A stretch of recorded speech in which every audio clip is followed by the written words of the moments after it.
नमस्कार साथियों, आज मैं आपको परमात्मा से संबंध की बहुत ही अच्छी एक प्रेरक कहानी सुनाने जा रहा हूँ।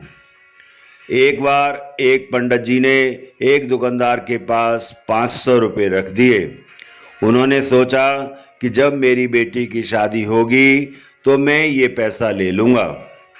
कुछ सालों के बाद जब बेटी सयानी हो गई तो पंडित जी उस दुकानदार के पास गए, लेकिन दुकानदार ने नकार दिया और बोला, आपने कब मुझे पैसा दिया था? बताइए, क्या मैंने कुछ लिख कर के दिया है? पंडित जी उस दुकानदार की इस हरकत से बहुत ही परेशान हो गए और बड़ी चिंता में डूब गए। फिर कुछ दिनों के बाद पंडित जी को याद आया कि क्यों ना राजा से इसके बारे में शिकायत कर दूं, ताकि वे कुछ फैसला कर देंगे और मेरा पैसा मेरी बेटी के विवाह के लिए मिल जाएगा। फिर पंडित जी राजा के पास पहुंचे और अपनी फरियाद सुनाई। राजा ने कहा, कल हमारी सवारी निकलेगी और तुम उस दुकानदार के पास में ही खड़े रहना। दूसरे दिन राजा की सवारी निकली। सभी लोगों ने फूल मालाएं पहनाई और किसी ने आरती उतारी। पंडित जी उसी दुकान के पास खड़े थे। जैसे ही राजा ने पंडित जी को देखा तो उसने उन्हें प्रणाम किया और कहा, गुरुजी, आप यहाँ कैसे? आप तो हमारे गुरु हैं, आइए इस बग्गी में बैठ जाइए। वो दुकानदार यह सब देख रहा था।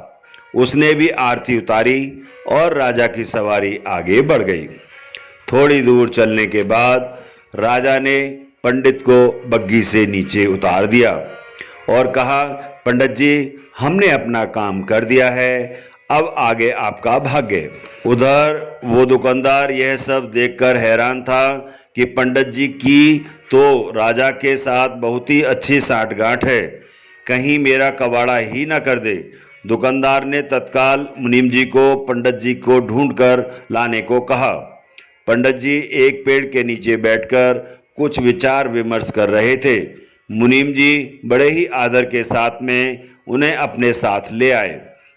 दुकानदार ने आते ही पंडित जी को प्रणाम किया और बोला, पंडित जी, मैंने काफ़ी मेहनत की और पुराने खातों को देखा तो पाया कि खाते में आपका 500 रुपया जमा है और पिछले 10 सालों में ब्याज के 12,000 रुपये भी हो गए हैं।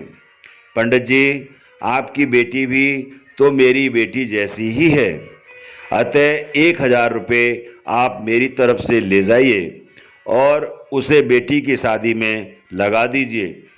इस प्रकार उस दुकानदार ने पंडित जी को 13,500 रुपये देकर बड़े ही प्रेम के साथ विदा किया। तात्पर्य यह है कि जब मात्र एक राजा के साथ संबंध होने से हमारी विपदा दूर हो जाती है, तो हम अगर खुद से जो परमात्मा का अंश है और इस दुनिया के राजा यानी कि परमात्मा से अपना संबंध जोड़ लें, तो हमें कोई समस्या, कठिनाई या फिर हमारे साथ किसी भी तरह के अन्याय का तो कोई प्रश्न ही नहीं उत्पन्न होगा। तो हमेशा से हम उस परमात्मा का धन्यवाद करते रहें और उनके समीप रहें।